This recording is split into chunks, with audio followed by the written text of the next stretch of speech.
Queridos irmãos, vamos abrir nossas Bíblias e glória a Deus, porque foi nada combinado, falado, nem mencionado.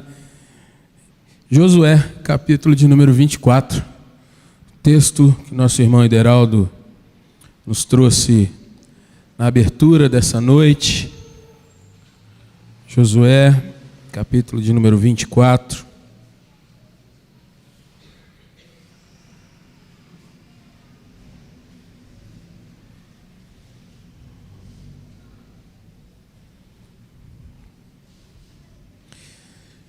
Quero ler com você a partir do verso de número 14, mas nós vamos até o verso 25. Embora a nossa mensagem vá se concentrar na frase que é o tema, o lema, o texto mais mencionado dentro do Ministério de Família da nossa igreja. Josué 24, a partir do verso de número 14. Você está com a sua Bíblia aberta aí? Todos estão? Será que a gente pode fazer uma leitura alternada desse texto? Verso 14 até o verso de número 25. Amém? Amém, irmãos? Amém. Se você está vivo, diga um amém bonito aí para a gente, de repente esse frio congela até o nosso pensamento, né? Vamos juntos. Agora, pois, temei ao Senhor e servi-o com integridade e com fidelidade. Deitai fora os deuses aos quais serviram vossos pais da além do Eufrates e no Egito, e servi ao Senhor, a igreja. Porém,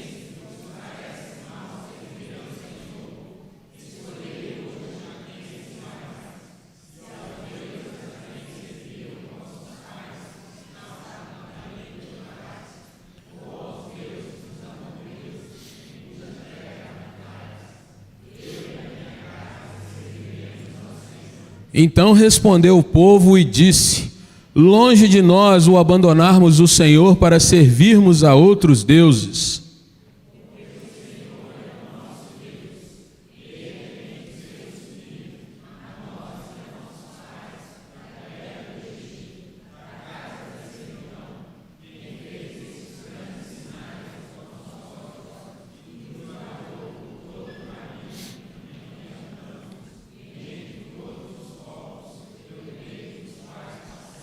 O Senhor expulsou de diante de nós todas essas gentes, até o amorreu, morador da terra. Portanto, nós também serviremos ao Senhor, pois Ele é o nosso Deus. Então,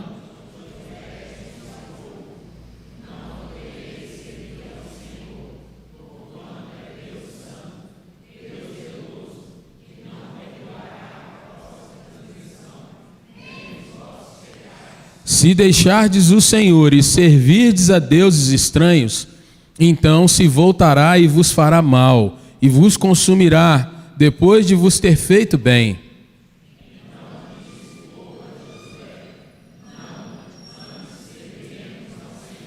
Josué disse ao povo: sois testemunhas contra vós mesmos, de que escolhestes o Senhor para o servir. E disseram: nós o somos.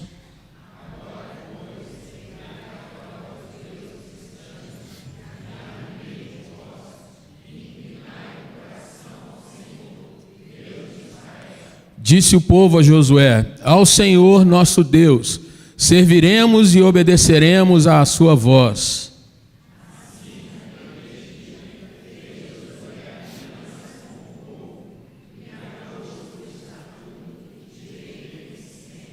Amém. Queridos irmãos, nós vamos trabalhar nessa noite sobre a família e o culto. E não seria nenhum problema, nenhuma dificuldade, se, falando dessa temática, nós falássemos da nossa família prestando um culto público ao Senhor. Culto de domingo, culto quarta-feira, não é nenhuma dificuldade. Mas eu queria trabalhar nessa noite a expressão culto como algo além ou algo que vai ser o reflexo desses cultos que prestamos domingo, na quarta. E eu queria te chamar a atenção para um culto que é mais perene, é o culto que ofertamos a Deus de uma forma mais profunda e é através da nossa vida diária, da nossa caminhada de vida, servindo ao nosso Deus. Antes de tudo, queridos irmãos, vamos trabalhar um pouco a questão de como esse episódio chega até aqui. Se você prestou atenção na leitura, há um diálogo um tanto quanto duro acontecendo. Josué está colocando para esse povo a questão de que naquele momento eles estavam fazendo um acordo, uma aliança, estavam estabelecendo algo entre eles e o Senhor, porque alguma coisa estava acontecendo, e o que estava acontecendo era a despedida de Josué daquele povo. Josué, 110 anos aqui nesse momento, já vivido, experimentado, aquele Josué garoto, jovem, lá atrás, que sai da terra do Egito, acompanhando Moisés, vendo a liderança, aprendendo com Moisés, ele e seu companheiro Caleb, aquele ficou lá atrás. Agora é o velho Josué, que assim como Moisés, cerca de 40 anos antes, se despedira do povo, é Josué que agora vai fazer da mesma forma. E eu queria te convidar então a você caminhar comigo até a gente chegar a esse momento, um momento de despedida, um momento em que agora aquele povo vai dar um outro passo na sua história, e Josué então vai chegar nesse momento de aliança, de compromisso, e estabelecer essas palavras que, quando nós lemos com atenção, elas vão mostrar a seriedade que contém dentro dessa temática. O livro de Josué, irmãos, então, é escrito para registrar a entrada do povo hebreu na terra de Canaã e também traz consigo algumas conquistas que aquele povo teve ao ocupar a terra e que mais tarde, então, viria a ser o Estado de Israel. O livro vai começar, se você quiser acompanhar aí, pega a sua Bíblia, vai lá no capítulo 1 de Josué, ele vai começar com Moisés morrendo, se despedindo do povo, e o Senhor anima Josué, e você tem aquele versículo que você conhece, ouve tantas vezes, Deus animando Josué e falando com ele: olha, não temas, ser forte, corajoso, eu estarei contigo, nós vamos caminhar e você vai liderar esse povo para um novo e grande momento, o cumprimento da promessa que eu fiz lá atrás a Abraão, a Isaac, Jacó. Você, Josué, vai levar esse povo a caminhar e chegar até onde nós lá atrás combinamos, eu e os patriarcas. Assim, irmãos, nesse livro maravilhoso, Josué agora é o líder, é o dirigente, ele é o profeta à frente daquela nação. Interessante que nesse livro, irmãos, muitas vitórias que Deus concede aos israelitas vão mostrando algumas coisas que Deus prometeu a Moisés e agora vai repetir para uma outra geração que não viu o que Moisés fez lá atrás. É interessante, se você olhar aí na sua Bíblia rapidamente, Josué 3, Josué 4, você vai ver a narrativa de Deus repetindo talvez o milagre mais fantástico que nós temos até nos nossos dias, a lembrança ou o relato. Deus abre as águas do rio Jordão, em referência ao que ele fez lá atrás com o Mar Vermelho. E o povo novamente, não aquela geração lá de trás, mas a geração agora de Josué, eles passam a seco pelo rio, dali retiram 12 pedras, uma aliança é feita ali naquele povo. Deus vai aparecer a Josué e fortalecê-lo no capítulo 5, dos versos 13 a 15. E aí nós temos uma teofania ou uma cristofania, já que é a pessoa do Filho, como um general aparece a Josué para fortalecê-lo diante da batalha. Nós temos relatos fantásticos como a queda de Jericó, um fenômeno físico, algo também estrondoso em Josué capítulo 6. Mas nós vamos ter também, irmãos, algumas derrotas do povo. Nós vamos ter momentos em que Deus mostra para aquele povo que eles deveriam caminhar em fidelidade, em honestidade e de fato honrando o Senhor, ou então eles teriam problemas. E no capítulo de número 7 você vai ver o povo sendo realmente vítima de choro, de derrota e de questionamento, quando um dos líderes dentre o povo acaba por desobedecer uma ordem de Deus e eles têm uma grande derrota para um povo muito pequeno. Mas aí, quando nós chegamos no capítulo de número 10, dos versos 12 a 15, você vai ver Josué estabelecendo um outro fenômeno. No texto bíblico diz que o sol e a lua param. A ciência comprova e faz até mesmo um somatório de dias e anos para mostrar que naquele dia houve um grande eclipse. E ali Josué, ao comandar a parada de sol e lua nos seus respectivos pontos, segundo a sua visão, ele vai trazer uma grande vitória daquele povo sobre um dos seus oponentes. Assim, irmãos, o livro vai caminhando. E a partir do capítulo de número 14 em diante, você vai ler as tribos tomando posse, cada uma delas de uma grande área dentro do que hoje você tem o Estado de Israel. Tribo A, tribo B, tribo C, D, as 12 tribos então são contempladas. E aí nós vamos chegar aonde eu gostaria de começar a ler com você para chegarmos ao texto dessa noite. Capítulo 23. Você vai ver agora o panorama, então, de onde nós estamos chegando.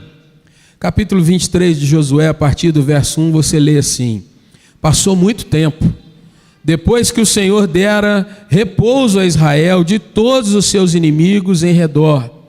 E sendo Josué já velho, entrado em dias, chamou Josué a todo Israel, seus anciãos, seus cabeças, os seus juízes, seus oficiais, e disse-lhes: já sou velho e entrado em dias, e vós já tendes visto tudo quanto fez o Senhor vosso Deus a todas essas nações por causa de vós. Porque o Senhor vosso Deus é o que pelejou por vós. E assim, irmãos, Josué começa a trazer, como Moisés fez antes, Josué começa a contar para aqueles líderes que não viram, apenas ouviram os relatos.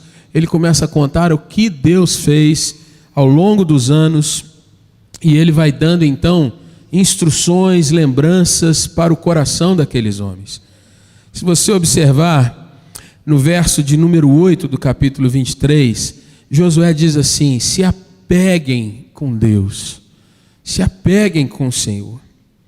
Como vocês fizeram até aqui, se apeguem com Deus. E o verso 9 diz: pois foi o Senhor, Deus expulsou de diante de vós grandes e fortes nações. E quanto a vós outros, ninguém vos resistiu até o dia de hoje. Josué então continua, irmãos, narrando e chamando a atenção daqueles homens para algumas questões que são mais do que fundamentais para a sua caminhada. Olhe para o verso de número 11, quando ele diz assim: portanto, empenhai-vos, ou seja, se esforcem, não em proteger a terra que vocês estão recebendo agora. Se esforcem, não em ser prósperos nessa terra como primeira questão do seu coração. Mas o verso 11 diz assim: se empenhem em guardar a vossa alma, para amardes o Senhor vosso Deus. E aí ele vai advertir, porque se vocês se desviarem de Deus, verso 12, se vocês se apegarem ao restante dessas nações ainda no vosso meio, e com elas vos aparentardes, e com elas vos misturardes, e elas convosco, sabeis certamente que o Senhor vosso Deus não expulsará mais essas nações da vossa presença, mas vos serão por laço e rede, e açoite as vossas ilhargas, e espinhos aos vossos olhos, até que pereçais nessa boa terra que vos deu o Senhor vosso Deus. Aqui então, irmãos, nós vamos vendo esse homem chamando aqueles líderes e o povo para se comprometerem com Deus. Aqui eu quero parar e trabalhar com você uma questão, irmãos, que é muito comum nas nossas caminhadas. A maioria de nós, e eu só não vou usar a questão de todos nós aqui para não cometer nenhuma falha, mas a maioria de nós, irmãos, tem um passado, tem uma história, tem uma vida que você construiu até chegar a esse momento aqui. E a questão é que muitas vezes, irmãos, Quando o Senhor nos tira de um ponto de morte espiritual, o Senhor começa a restaurar nossa caminhada, o Senhor começa a restaurar nossa casa. Ou se nós nascemos dentro de um lar já cristão, evangélico, e começamos a ver as grandes coisas que Deus vai nos dando, as vitórias, as conquistas, aquele crescimento que vai acontecendo no nosso lar, né? Muitos de nós aqui são capazes de vir aqui à frente e falar assim: olha, quando Deus entrou na minha vida, eu morava de uma forma completamente que trazia tristeza ao meu coração. E aí nós contamos sobre pobreza e o Senhor foi nos dando rumo para a nossa casa ser revitalizada. Ou nós falamos de drogas e o Senhor hoje nos dá uma vida limpa, sadia. Ou nós falamos de relacionamentos quebrados, pais que não se falavam. A nossa vida era um negócio completamente doido e Deus nos trouxe paz. Deus começou a direcionar a nossa vida, a nossa casa. Alguns vão dizer: eu lá atrás não tinha expectativa nem mesmo de um casamento, de tão doida que era a minha vida, e hoje eu vejo os meus netos, hoje eu vejo os meus bisnetos. Deus colocou rumo nas coisas. Mas aí, irmãos, é muito comum que às vezes Deus vai nos dando vitórias, conquistas, planos, concretização, crescimento, e a tendência do nosso coração é se enredar, ou ser enredado por essas mesmas conquistas, por essas mesmas grandezas, e nós vamos deixando o nosso Deus de lado. Como família, às vezes você vai trazer a história de trabalho, muita luta, muito esforço, mas aí quando você vai contar isso para os seus jovens, para os seus adolescentes, para os seus pequeninos ou para os seus netos já, às vezes vem aquele olhar dizendo assim: olha, isso foi na sua época, para mim hoje isso não tem mais tanto valor, nem tanto sentido. O mundo agora é outro e nós vivemos outro contexto. E assim, irmãos, nós vamos perdendo de vista o que Deus fez por nós. E é interessante você parar e pensar que quando nós estamos aqui nesse texto, irmãos, nós estamos há mais de 1.300 anos antes de Jesus Cristo. E é interessante que lá atrás e hoje esse tipo de comportamento não mudou. Assim, queridos irmãos, nós vamos vendo que no capítulo de número 24, no verso de número 1, depois daquele momento que Josué deu a primeira advertência, a admoestação, o capítulo 24 começa com Josué novamente reunindo todas as tribos de Israel naquele lugar chamado Siquém. E talvez você vai ter uma memória com essa palavrinha. O mesmo lugar onde Jacó teve muitas experiências com Deus. Jacó, séculos antes, Josué agora reúne o povo lá naquele lugar de novo. E ele chama os anciãos de Israel, os cabeças, juízes, oficiais. Eles se apresentam diante de Deus. E Josué então disse a todo o povo: assim diz o Senhor, Deus de Israel: antigamente, vossos pais, Terá, pai de Abraão e de Naor, habitaram da além do Eufrates e serviram a outros deuses.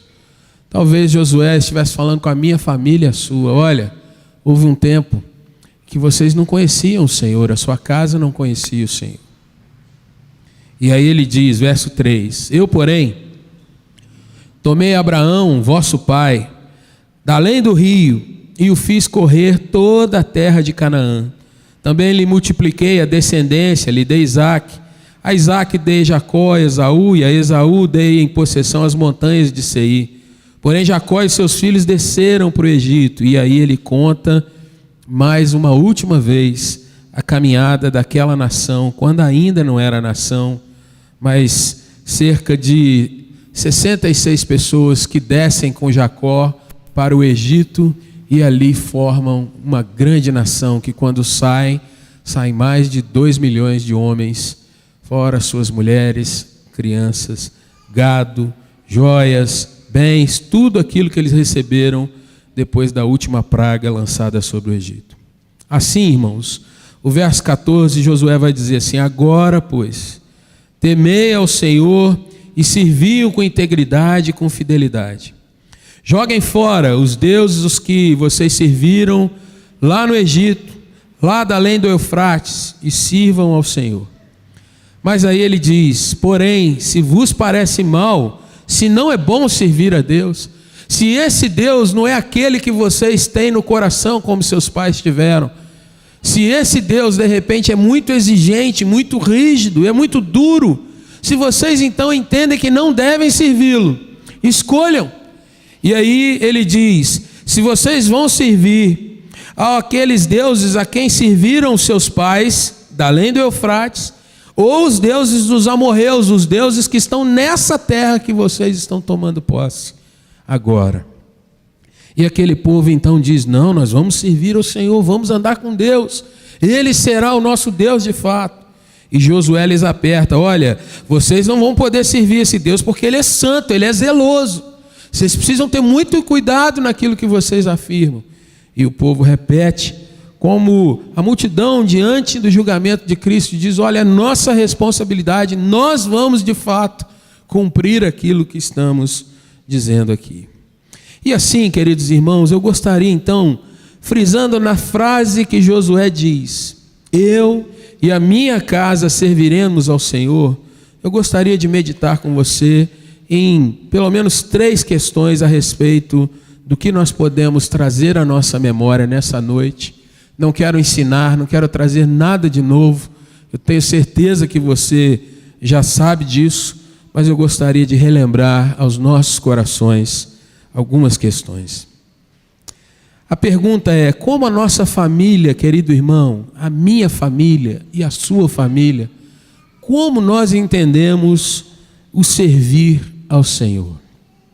E eu quero afirmar na primeira questão então, que servir ao Senhor é render-se voluntariamente e consagrar-se ao Senhor. Veja, querido, que o verso de número 15, Josué coloca uma questão que é muito séria.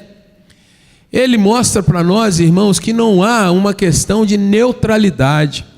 Ou nós servimos ao Senhor como Ele declarou que seria com a sua casa, ou nós estamos em absoluto já servindo a outros deuses. Em momento nenhum ele coloca uma questão assim: olha, se você não for para lá e nem para cá, você está em cima do muro e está tudo bem. Em nenhum momento ele coloca: olha, se você não professar a fé de verdade, mas for uma pessoa boa, moralmente falando, alguém que tenha bons costumes, boa educação, simpático, aquele camarada ou aquela senhora legal, está tudo ok. Não, ele diz: ou vocês vão servir a A ou vão servir a B. Escolham, ou vocês servem de fato aquele que te trouxe até aqui, que te libertou, que caminhou contigo, ou vocês vão servir a outros deuses, sejam os lá do Egito, sejam os deuses dos amorreus aonde está. O que ele quer dizer com servir, querido irmão, querida irmã? Quando você vai para a língua inglesa, que é a língua mais falada ainda hoje, nos nossos dias, você vai ver que a palavra que determina o culto é serviço, é se apresentar diante do Senhor e oferecer a Ele. Mas veja, sendo Deus Espírito, e a Bíblia diz que o Pai procura aqueles que o adorem em espírito e em verdade, o que nós vamos oferecer ao Senhor que de fato o deixe satisfeito? Que vá demonstrar gratidão com aquilo que Ele tem feito nas nossas vidas, irmãos. Quando nós vemos Davi fazendo essa pergunta: o que eu daria ao Senhor pelos benefícios que Ele tem me dado? O que nós vemos como resposta é, ele diz: eu vou cumprir aquilo que eu dei como palavra. Eu vou pagar os votos que eu fiz na frente da congregação. Quando nós vemos o escritor aos Hebreus falando sobre louvor, sobre colocar-se diante de Deus, ele diz: o meu louvor é fruto de lábios que confessam o nome do Senhor. E confessar o nome do Senhor, irmãos, é dizer: Deus é o meu Senhor. E quando nós dizemos que Deus é o nosso Senhor, nós estamos dizendo que a nossa vida pertence a Deus. No contexto de Josué, uma nação conquistada se torna uma nação serva da outra nação. Ela vai servir colocando o seu trabalho, colocando as suas colheitas, colocando os seus bens, tudo à disposição da nação que a controla, que a venceu. Quando nós pensamos então, irmãos, em dizer que servir ao Senhor é render-se voluntariamente, nós estamos respondendo à pergunta de Josué, dizendo: olha, eu não vou servir aos deuses dessa terra, os costumes dessa terra, as divindades que nós vemos por aí, uns considerados divindades que dão colheitas, como foi Baal, como foi outros citados em diversos contextos de guerra. Nós não vamos servir aos deuses de hoje, que dizem que são os deuses que abrem a chuva, como tem um que nós sempre ouvimos, que tem a chave do céu, que vai dizer quando chove ou quando não chove. Embora isso muitas vezes seja tratado de uma forma até ingênua, pitoresca, brincalhona, a realidade é que são divindades que são colocadas nos nossos dias. Eu não vou servir a uma padroeira, eu não vou servir àquele que é o casamenteiro, que agora no dia 13 a cidade vai se render, mas eu vou ter Deus como de fato aquele que é o dono da minha casa, o dono da minha família, dono do meu coração. Porque Ele venceu a guerra do meu coração. Ele venceu as dificuldades que eu tinha, Ele me tirou da escravidão e me colocou debaixo das suas asas, do seu poder, debaixo da sua mão. Irmãos, é muito claro que nós precisamos, como igreja, sair de uma visão, irmãos, que muitas vezes tem entrado sorrateira, tem aberto certas brechas no nosso coração. Nós vivemos num tempo, irmãos, em que devagarzinho, a gente vai assentindo com questões do tipo assim: olha, fulano não é crente, mas ele é tão gente boa. Logo, deve ter uma beirada para ele no paraíso. Deve ter um quartinho mais lá nos fundos, ele vai ficar lá. Ele não faz mal a ninguém.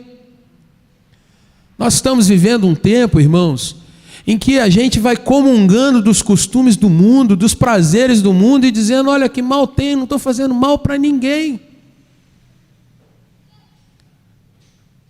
Eu cedo um pouco aqui, um pouco ali, um pouco acolá, mas eu exijo que Deus venha responder e abençoar minha família. Eu exijo de Deus porque aos domingos eu estou dentro da casa dele, cantando, e isso já é suficiente, segundo os pensamentos que têm sido colocados. Irmãos, é muito sério isso, porque a palavra de Deus nos mostra, irmãos, um Deus que é santo, como você viu na leitura do texto, e que é extremamente zeloso. Ou, se você quer uma palavra para os nossos dias, um Deus que é ciumento com relação à sua glória. Deus é santo, santo, santo. Cantamos e cantamos e cantamos. Mas, queridos, no nosso coração, na nossa vida, na nossa igreja, no evangelicalismo desse nosso país, o quanto Deus de fato é reconhecido como santo. E assim, irmãos, a gente vai entendendo que se não há uma posição de neutralidade, meio termo, em cima do muro, eu vou ficar distante de tudo e assim eu não vou ser alcançado por nada. A gente precisa entender, irmãos, que quando Jesus disse: quem comigo não ajunta, espalha, Jesus estava falando muito sério. E na nossa caminhada como família, irmãos, muitas vezes nós precisamos responder certas perguntas. A nossa casa pertence a quem, irmãos? E muitas vezes a gente enche a boca para dizer: olha, na minha casa sou eu. Mas um crente, ele entende que a sua casa é do Senhor, porque foi Deus quem deu. Cada tribo dessa aqui, diante de Josué, sabia que tudo que eles estavam conquistando foi Deus quem tinha dado para eles. E não foram eles os poderosos em guerra, mas o Senhor que lutou as guerras deles.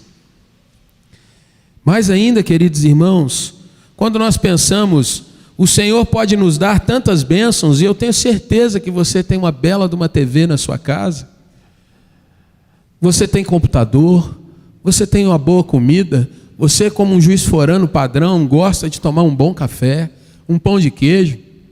Quem te dá todas essas coisas? Mas muitas vezes, irmãos, nós não reconhecemos, ou pelo menos nós dizemos e não temos no nosso coração de que tudo veio das mãos do Senhor para nós.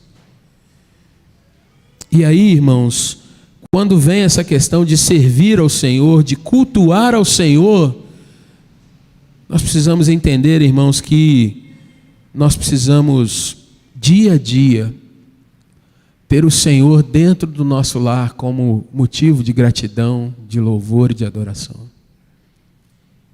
Ter a honestidade de comunicar aos nossos filhos de que tudo que nós temos veio da mão do Senhor. Ele nos usou, o alarme já está dizendo para eu parar. Ele nos deu todas as coisas. Uma segunda questão, rapidamente, irmãos. O texto diz: eu e a minha casa. Perceba que Josué não estava falando que Deus era o Deus dele, mas não era da esposa, não era dos filhos. Eu e a minha casa.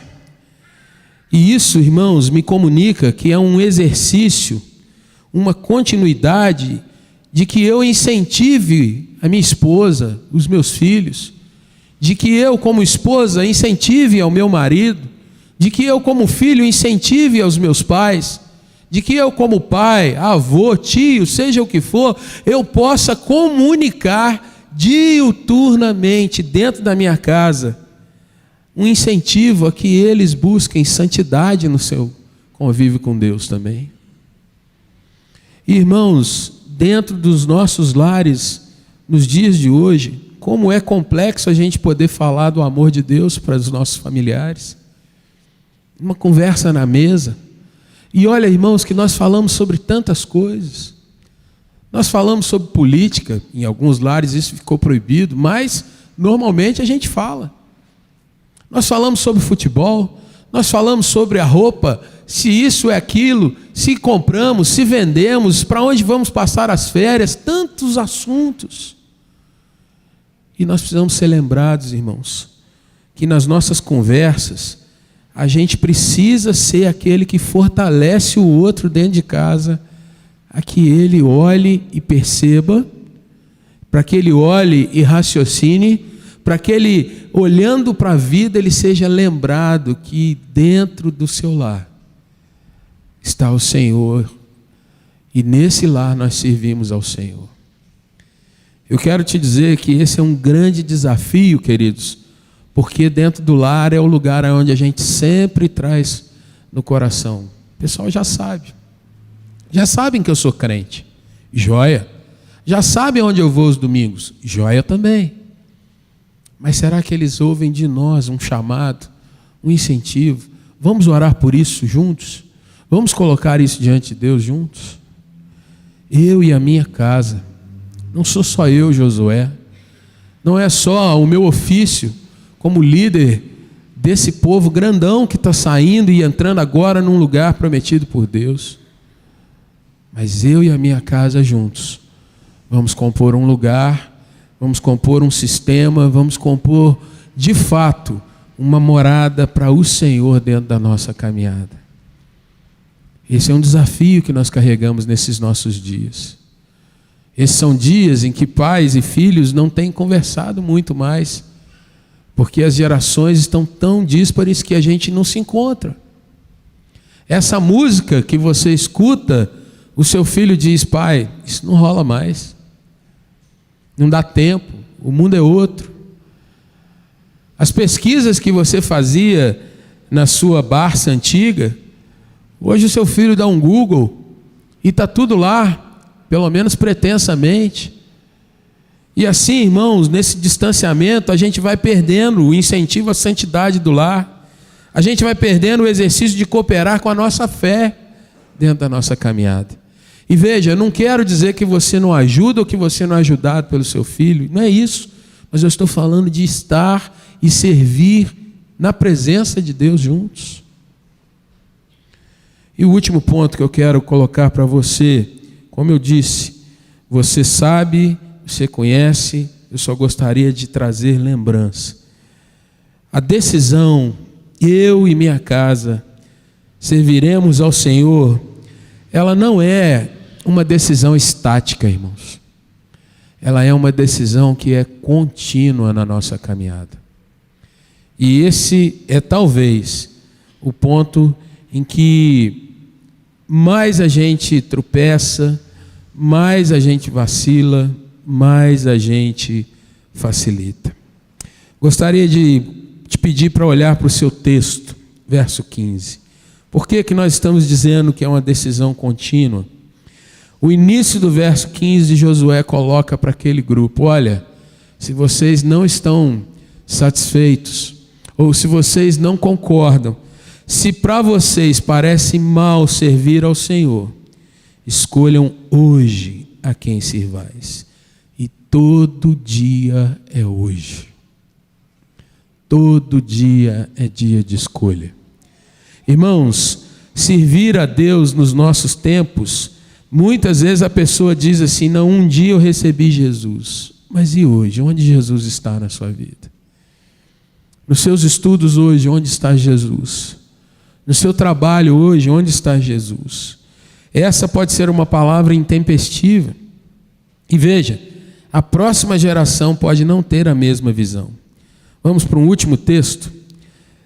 Folheie aí para Juízes, capítulo de número 2, e nós vamos ver se aquele povo que foi tão ardoroso, que prometeu tão fortemente servir ao Senhor. Juízes capítulo 2, verso 6, nós vamos ver o que acontece. Veja, havendo Josué despedido o povo, foram-se os filhos de Israel, cada um a sua herança, para possuírem a terra. Serviu o povo ao Senhor todos os dias de Josué e todos os dias dos anciãos que ainda sobreviveram por muito tempo depois de Josué e que viram todas as grandes obras feitas pelo Senhor a Israel. Faleceu Josué, filho de Num, servo do Senhor, com a idade de 110 anos. Sepultaram-no no limite da sua herança, em Timnat-Heres, na região montanhosa de Efraim, ao norte do Monte Gaás. Foi também congregada a seus pais toda aquela geração, e outra geração após eles se levantou, que não conhecia o Senhor. Por que não conhecia o Senhor?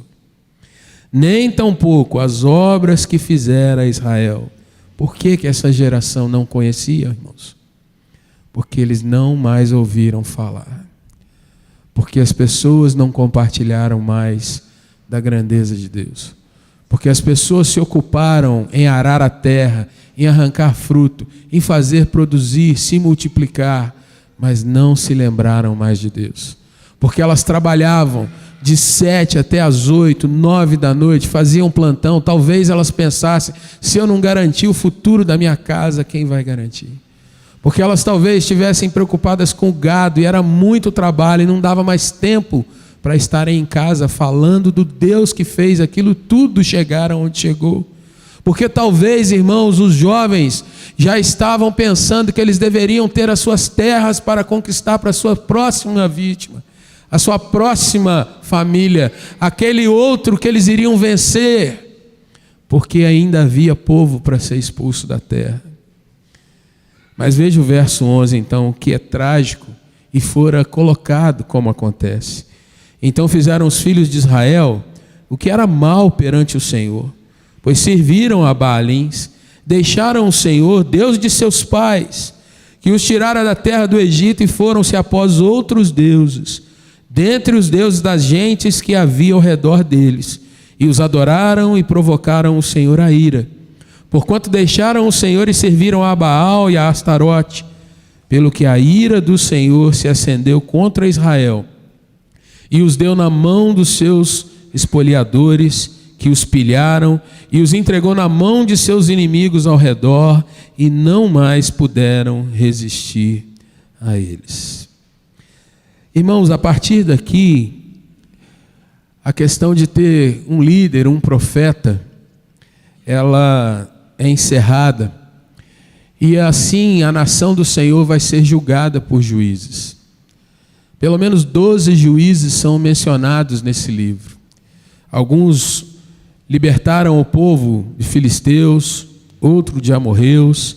Deus vai levantando alguns que ficam famosos como Sansão, algumas mulheres como Débora. Cerca de períodos de cada 40 anos, Deus tinha que levantar alguém para mostrar para aquele povo que era Ele, Deus, quem os livrava, e passava o tempo de novo e aquela nação caía. Até que Samuel, o último juiz, vai dar a entrada num período novo, o período da monarquia, colocando Saul para reinar sobre aquele povo. Onde que eu quero terminar então essa palavra, queridos irmãos? Nas nossas vidas, eu e você hoje, nós confessamos o nome do Senhor como nosso Deus de uma maneira que eu e você temos que responder com sinceridade diante do nosso Deus.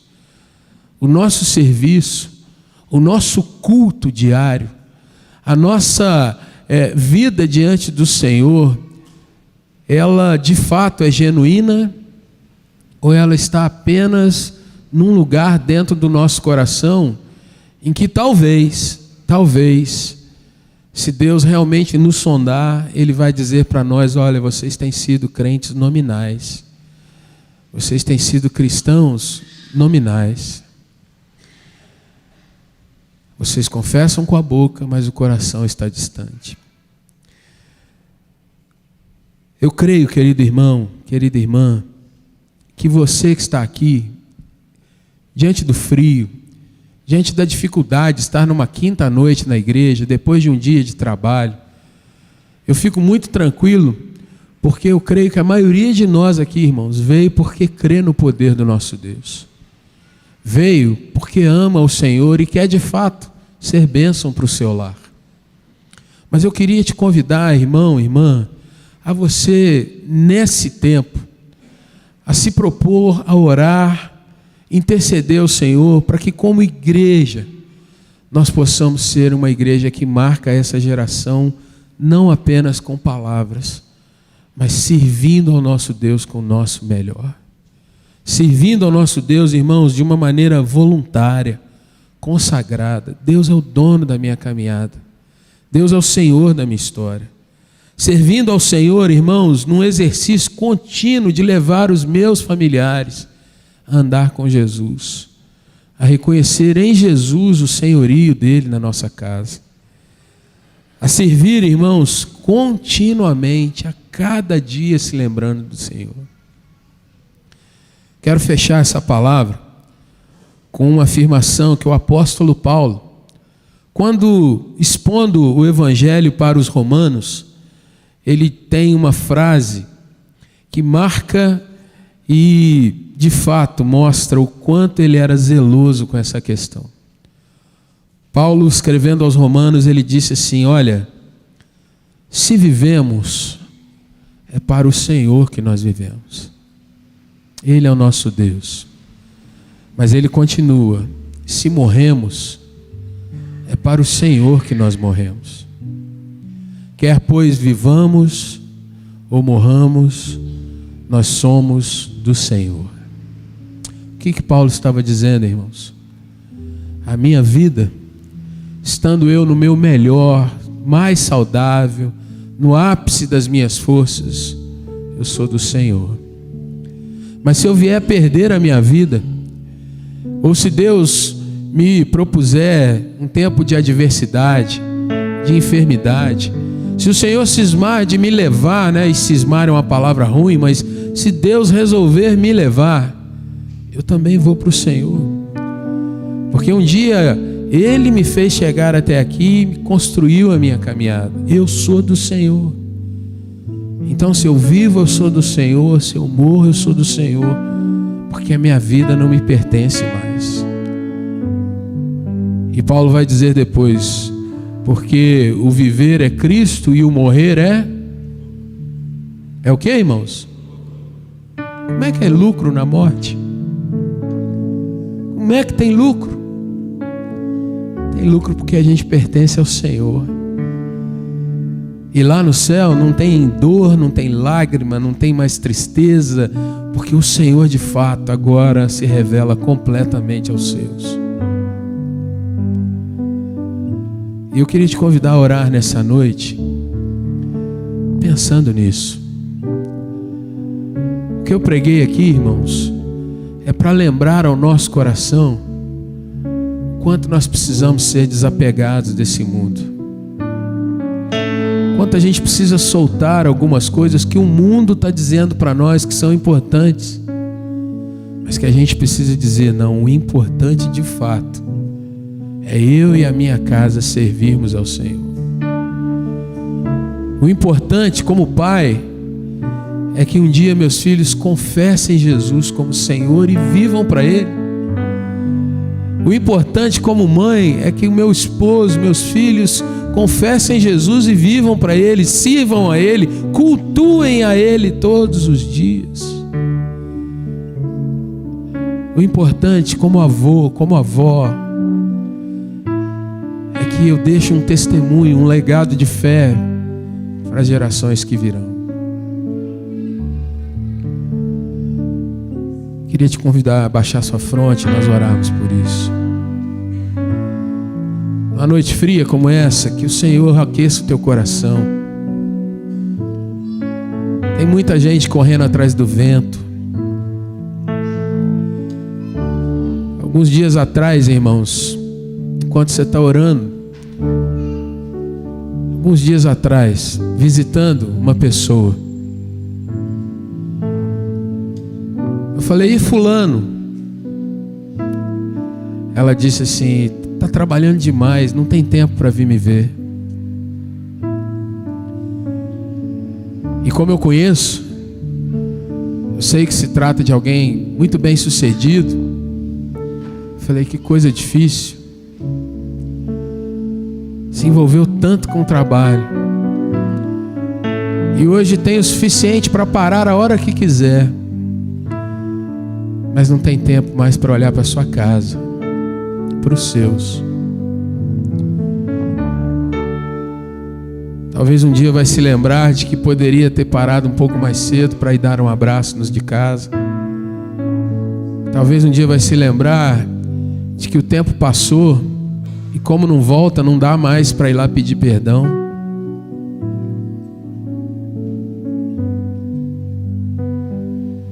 Quantas vezes a gente não vê depoimentos de gente muito famosa que conquistou tantas coisas, mas que declaram, olha, para estar aqui hoje, eu deixei meus filhos, deixei meu cônjuge e hoje eu não consigo mais buscá-los.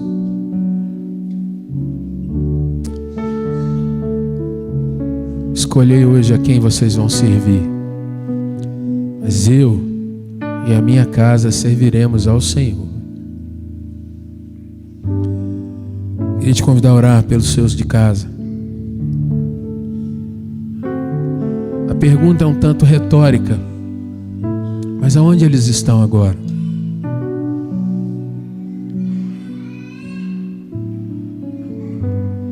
Aqueles amigos que você chama de mais chegados que irmãos, será que você pode pedir a Deus que os abençoe? Que toque no coração deles e que Deus te dê a oportunidade de orar com eles, falar do amor de Jesus por eles.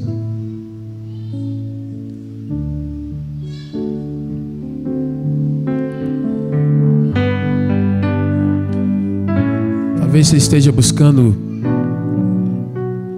um sinal de Deus dentro do seu lar. Peça ao Senhor então. Talvez você tenha vindo nessa noite para agradecer ao Senhor. Louvado seja Deus. Então abra os seus lábios, fale com o Senhor. Quantas vitórias aquele povo viu com Josué à frente. Mas o que ele deixou de mais importante foi a frase que chega até os nossos dias: eu e a minha casa, nós serviremos ao Senhor.